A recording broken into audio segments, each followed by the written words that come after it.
Hello, everybody, and welcome back to another Marvel Crisis Protocol character spotlight. And today we are taking a look at Honey Badger, the half of the Howlet clone duo here. And yeah, we're gonna go ahead and get right into things. This is also one of the last two threats we have to look at. We're pretty close to having gone through every single two threat in the game, which is kind of exciting. So we might push for that in the near future. But without further ado, we're going to go ahead and look at the stats here. So starting things out, Gabby is coming in as a 2 threat, as we previously mentioned, with 3-2-2 for defenses. So a little on the low side even for a 2 threat, but nothing too crazy yet. Coming in with 5 stamina, so that's definitely on the higher side for the 2 threat side of things. Size 2 with a medium movement. Going into attacks, Honey Badger is looking at two different attacks here. They're both physical, they're both range 2, and they're both actually throwing the same number of dice. They're both going to be 5 dice attacks. The first one is the Claw Slash attack. This is a free attack that's actually going to gain you power equal to the damage that you deal, so your standard builder type text there, with a Wild Bleed on it.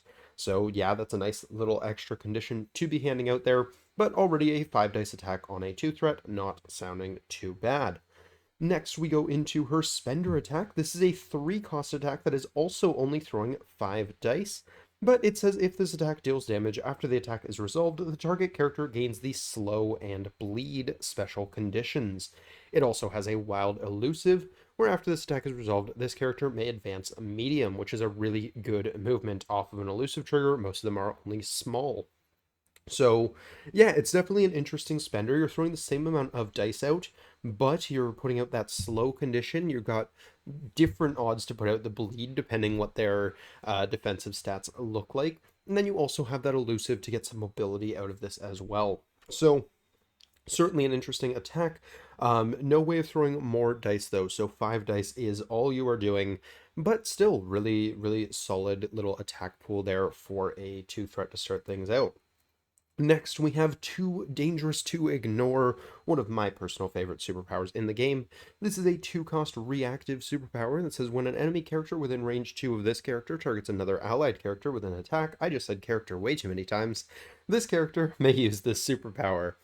This character becomes the target of the attack regardless of range and line of sight. So it's a taunt style bodyguard effect.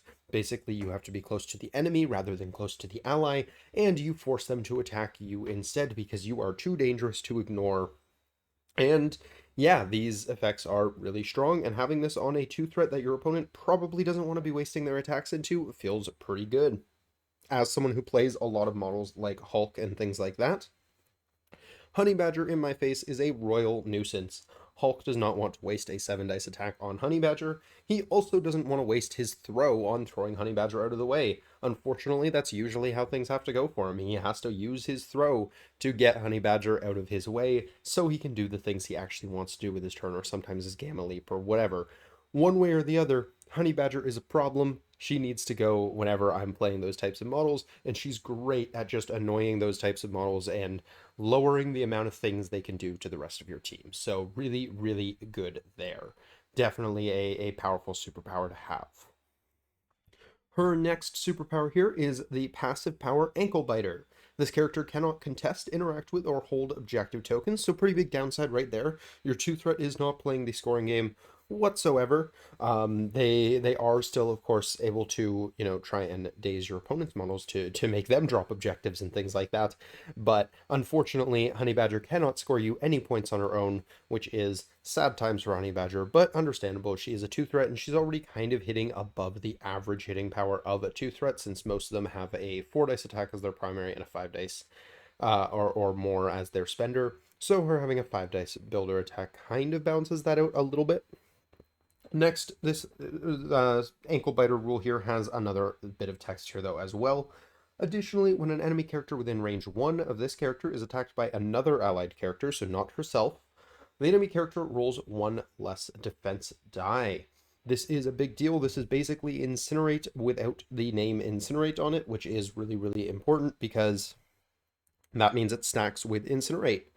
You can totally bring a 3 defense model down to 1 defense die with a combination of Honey Badger and anyone handing out the Incinerate token, which can be really, really obnoxious, and another reason your opponent is going to have to deal with Honey Badger and get her out of your face. So already we have a really, really annoying kind of pair of abilities here to force your opponent to deal with this model that's just going to be in their face, not doing much damage, but doing a lot of things that can really screw up your opponent's game plan. So yeah, super, super great ability to have, and almost makes up for the fact that she cannot have any objective play whatsoever. The next superpower on the card here is Lil Sis. It says if an allied Laura Kinney, or X-23, within range 3 of this character is damaged by an enemy effect, after the effect is resolved, this character may advance medium towards the character that damaged Laura Kinney. This character may move only once per turn as a result of this superpower. So this is a great little synergy she has with Laura here, and it works really, really well with Honey Badger, partially because this doesn't cost you any power. So there's a few fun things you can do with this. If your opponent's trying to take down Laura, they can punch Laura, and then you get to run Honey Badger in there and then taunt their next attack with Too Dangerous to Ignore. This can also be great for setting up things like Ankle Biter or anything like that. So there's some really interesting plays with this. You could even do something like sacrificing an attack into Laura to bring Honey Badger into range to Too Dangerous to Ignore their next attack if you're really trying to protect a third model in this situation. So there's some really interesting things you can do with this. Yeah, it's a really nice superpower to have and gives her a fantastic synergy with X-23. So definitely a really meaningful combination there. The last superpower on Honey Badger's card is her healing factor. Healing factor 1, so nothing too crazy there, but it does give her access to exceptional healing, and exceptional healing on a too dangerous to ignore character can be really, really obnoxious, because maybe your opponent was like, okay, well, it's only one of my 7 dicers, and we'll take Honey Badger out and we'll move on. And then you play exceptional healing, and you get to too dangerous to ignore again. So, fantastic combination. And for those who are unaware, exceptional healing is a tactics card that basically says if you would take more than 1 damage, you pay 3 power, and instead you take exactly 1. So really, really nice combination there to have that kind of taunt style effect with the healing factor is really, really good. Looking at the flip side of the card, the only thing that I'm aware of that changes, other than the art, of course, is that she goes down to only having 4 stamina on the flip side, so she will die a little bit faster on the flip side than on the front side. Definitely not the most impressive defensive stats in the world, but the 5 health on the front definitely helps make up for that. So yeah, you have some kind of some room to play with there. A lot of the times, especially with that 5 health, even though the defense dice aren't great, she probably won't be getting one shot by most attacks. So you're going to be able to get those too dangerous to ignores to really be very annoying for your opponent to deal with. So yeah, very, very solid start to the kit here. Honey Badger has a interesting suite of attacks. I think the hamstring isn't as kind of exciting as a lot of the others, but can be really, really good. Setting up that elusive for ankle biters and too dangerous to ignores is really, really nice. Too Dangerous to Ignore is a super obnoxious ability to play around, so definitely really valuable in that sense. And then you also have stuff like Ankle Biter to help increase the damage output of the rest of your team. Definitely a lot of great things on this card that do help to make up for that lack of ability to interact with objective tokens. So yeah, Honey Badger's coming in with a really interesting kit. Let's talk about some of the other things related to her. So first things first, she only has 1 tactics card here, and if you really don't like the fact that she can't interact with objective tokens, then Jonathan the Unstoppable is the card for you. This card has a lot of text that basically says Honey Badger can spend 2 power to play this card, and she's going to place a Jonathan token within one of her. While this token is in play, it's going to contest objective tokens as if it were an injured, very importantly, allied character. If an enemy character ends a movement within range 1 of the token, remove it from the battlefield. So it's kind of like a Mystique leadership at home. You're going to place out this token. Now, this token does not place on the objective like Mystique's does. You can actually place it like on the far side of the objective, so technically it can be contesting it while an opponent's model is contesting it as well. But of course, it counts as injured, so it's going to lose against healthy characters. But then if they end a movement within range 1 of the token, it will be removed from the battlefield. So that is sad times for Jonathan the Unstoppable there. Turns out he can be stopped. But yeah, it's a great way of kind of allowing Honey Badger to still play the scoring game. But wait, there's more. During the cleanup phase, if an allied Honey Badger is on the battlefield and there's no allied Jonathan token on the battlefield, you may return this card to your available team tactics cards. This card may be played again this game. So, in other words, as long as Honey Badger is alive, you will continue getting this card returned to your hand until the end of the game. And yeah, that's really nice. This means you can continue to have Honey Badger playing the objective game, which is really, really nice. Also, probably never going to come up where the token stays alive long enough for it to matter, but for what it's worth, this can actually contest the research station point, so that's kind of cool. But yeah, it's a fun card. I'm not sure necessarily how competitively good it is, but I do like that it gives her the ability to score points. And if you're definitely, playing on a more secure focused map, it can be worth considering because having a two threat that can score points is a big deal. And obviously, having a two threat that can't score points can kind of drag away from that a little bit if you're not careful. So definitely a nice option to have for Honey Badger here. Looking at affiliations, Honey Badger is a member of three different affiliations, so we're going to go ahead and go through them one at a time. The first one is Uncanny X-Men, and I do like her in X-Men. First of all, she does have X-23 here. As a matter of fact, she has X-23 in all of the affiliations that she is a part of, so she's got her kind of favorite synergy right there. But she can definitely help some of the X-Men hit a little bit more above their weight class than some of them already do. Combining something like a Honey Badger with Domino can do a lot of damage to your opponent. So there's a great synergy there. You've got a handful of other healing factor models in the X-Men affiliation as well. So you're going to be able to take advantage of the kind of versatility of exceptional healing there, whether or not you want to use it on Honey Badger or if you're going to hold it open for some of these other exceptional healing models. There's definitely a lot of choices. As far as leaderships go, I don't think she gets anything too crazy out of any of the leaderships, but she definitely doesn't dislike any of them either. The extra power for dealing damage most of the time probably won't be going to her from Cyclops' leadership, but she can generate a little bit here and there to pass them out to your allies, and it can be useful once in a while to pass some power to her just to make sure you have that too dangerous to ignore online. So there's definitely some value there. Similar vein with Professor X, she will be using the too dangerous to ignore to generate power. So she'll be using a little, or she'll be providing a little bit here and there. But unfortunately, she doesn't have any active superpowers that she's using on her turn, so she's not going to be generating as much for the rest of the team as a lot of the models that Professor Xavier really likes to have.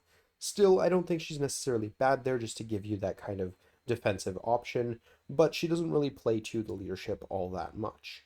The last leadership here is Storm, and I think actually out of the three, Storm's is probably the worst one for her, unfortunately. That's not to say it's bad for her, it just doesn't do as much that she cares about. The enemy characters targeting allied characters benefit that gives you the reroll on defense dice only matters if they are not within 2, and everything Honey Badger does, including her taunt, is a range 2 effect. So she's almost never going to get that defensive reroll, unfortunately. And then the X-Men hop ability to place off of each other usually will be more valuable with your characters that can actually move forward and score points and do more meaningful things with their turn. So unfortunately, that part's not as good for her. But that doesn't mean she's necessarily bad with Storm. It just means she doesn't really get much out of the leadership itself. So I definitely think she is a reasonable include in an X-Men list if you want to have that kind of extra little defensive piece there to help you, just keep some of your other X-Men alive. Stuff like Nightcrawler definitely appreciates having a taunter there to keep him around. The next affiliation here is Weapon X, and Weapon X is a much smaller affiliation with many of the same characters, so you already have that same kind of synergies we talked about before. You have all of these healing factor models, you have X-23, of course, you've got Domino, and we already kind of talked about a synergy there. So yeah, I think she definitely fits in well here, and of course, having an affiliated two threat is always a good thing as well, especially when your roster is relatively small like it is for Weapon X. And the last leadership we're going to look at here is the X-Force affiliation. And this one is run by Cable, who also kind of appreciates having someone to take hits for him once in a while. He can fold surprisingly quickly if you're not super careful with him, so definitely something meaningful for him there. The leadership isn't bad. The Honey Badger definitely likes to operate within that range 3 band already. I mean, range 2 preferably. So being able to, not denying cover doesn't actually mean anything there. But being able to get the rerolls on dice can definitely be nice for her, especially since she does need to deal damage to get the triggers on that hamstring attack. So there's definitely some value there. I do again like that combination with both Wolverine X-23 and Sabretooth for the healing factor, Domino just to kind of really lay into that non-incinerate style ability there. So there's some solid synergies there. You've also got in this affiliation, and I actually should have mentioned these in X-Men as well, but you have both Cable and Bishop handing out incinerate conditions, which stack really, really nicely with Gabby. So there's definitely some meaningful things you can do with her there as well. As far as splashing goes, Gabby is a relatively independent model. She doesn't need too much from different leaderships or things like that to do what she wants to do. She probably appreciates some things that might give her a little bit of an extra edge on the defensive side of things, defensive rerolls and the like. So there's definitely some considerations that could be made there, but she doesn't care too much for extra power. A little bit is certainly nice, keeps the ability to taunt online a little bit more often, but really not something she needs a crazy, crazy amount, especially once she started doing the taunting. She'll be able to kind of keep that train going on her own, most likely. So, not really requiring too much from any specific affiliation. So, I think it's more a question of what affiliations might appreciate her and the things that she brings to the table.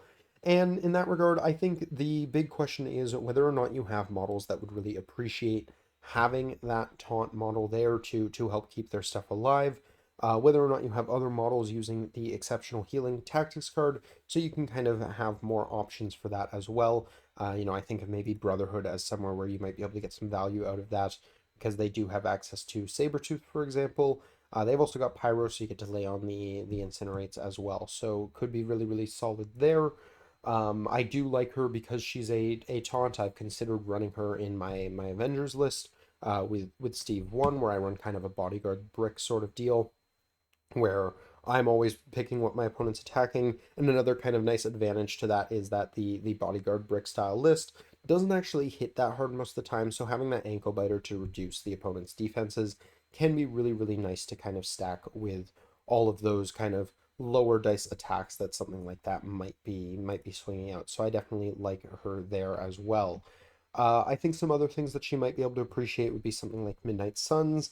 It's really easy to get in range 2 of things, getting within range 1 sometimes a little bit harder, so having the bump in the night to be able to push yourself there, definitely something worth considering, because she doesn't have much for mobility, especially if you don't have X-23 with her. So I think, one of the things is if you're splashing her, maybe consider also splashing X-23, but at that point you're looking at 5 threat worth of 2 models being splashed, which doesn't leave you a whole lot of options outside of those two. So you're gonna have to be somewhat careful with that. But yeah, overall, she's a very versatile model. I think she could play well into a lot of different places. So it's kind of hard to pinpoint specific affiliations where I think she's got a really strong synergy because I think she's a pretty solid model pretty much anywhere you bring her. I can't think of a single place where I would be like Honey Badger. No, that's a bad pick here. Because honestly, I think she's probably one of the more splashable two threats in the game, in my opinion. But that might just be because I'm very, very partial to bodyguard style effects since I absolutely love them. So, your mileage may vary.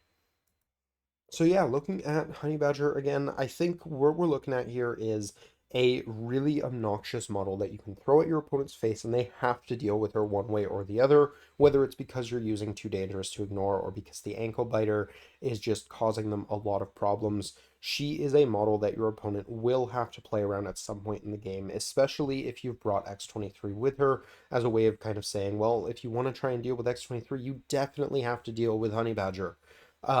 They work incredibly well together, and I definitely do recommend playing them together because they have a great, great synergy together. And yeah, I think Honey Badger is just a really, really solid model. Bringing in a two threat that has a taunt is fantastic if you're playing in an affiliation where you don't have amazing access to bodyguards or taunts or things like that, and you have models you want to keep alive. Definitely really meaningful there. Fantastic kind of not incinerate ability here as well, which stacks incredibly well with incinerate if you have models that aren't hitting as hard as maybe your opponent's models are. Maybe you're playing a more defensive style list. Something like ankle biter can definitely help even the playing field there. So yeah, lots of great things that Honey Badger brings to the table here. Lots of different places where I think she could be very, very good as a splash. But it's really going to come down to your specific list composition rather than saying, oh, she works amazing with this leadership, because I don't think she really cares what leadership she's running in. I mean, obviously, some will help her more than others, but I don't think many of them are a big kind of game breaker for her. She's really going to be something that's going to have to fit into the type of list and the gameplay style that you're going for with your specific list if you want to bring her. But I do think she's worth considering in many, many different places, and definitely I'm going to be trying out a little bit more of her because I only recently actually picked up the Honey Badger model and I really haven't played her enough. So I definitely should seek to put her on the table a little bit more often. But that is going to do it for me for this character spotlight. So I hope you guys have enjoyed. If you guys have any other ideas, maybe specific models or leaderships that I didn't consider that do work with her exceptionally well, definitely let me know down below. Very, very curious to hear what you guys think. I'm going to be trying to splash her out in a few different places in the near future, so hopefully I'm going to have some cool success with her, and I can maybe learn from some of the ideas that you guys give me in the comments down below. So definitely let me know where you guys like running her and where you guys think she really gets to shine the most. But that is going to do it for my part for this character spotlight. So once more, I hope you guys enjoyed. If you did, please do drop a like down below. Subscribe if you're new to the channel. We do character spotlights and other kind of discussion focused content every week. And then we also have battle reports and things like that on the weekends. So if you're a fan of any of that sort of thing, feel free to jump on in. But that's going to do it for this one. So until next time, have a great day, everybody. Peace.